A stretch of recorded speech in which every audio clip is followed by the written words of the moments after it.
साहब तैयार किया। अंगद जी महाराज जैसे ही आए, पत्नी घूंघट ऊपर करके खड़ी थी द्वार पे, हाथ में आरती का थाल लेके। तो अंगद जी दूर से ही बोल पड़े, देवी तुमने आज घूंघट नहीं किया, मैंने नीचे नजर कर लिया, घूंघट कर लो मैं तब आऊं। अंगद जी की पत्नी बोली, अब घूंघट की आवश्यकता नहीं है। क्यों? बोले मुख तब मोड़ा था जब आप हरि विमुख थे, पर आप जब हरि जनों के संगी हो गए हो, अब आपसे मुख कैसे छुपा सकती? ये है त्याग। और ये त्याग वाला, हरिजनों के, हरि विमुखों के त्याग वाला परहेज तो सबको करना है। नवदा भक्ति के एक एक परहेज अलग अलग होंगे, पर ये वाला परहेज तो 9 भक्ति में चलेगा।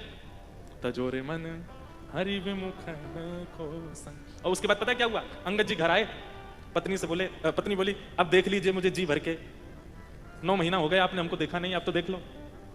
अंगद जी बोले, देवी अब मेरी देखने की इच्छा खत्म हो गई, अब तो श्याम सुंदर से नेत्र लड़ गए हैं, अब तो कथा ने ऐसा मुख मोड़ दिया है ठाकुर जी की ओर कि अब उनकी सुंदरता के आगे कोई सुंदर नहीं लगता, अब तो केवल उनको देखने का चाव है।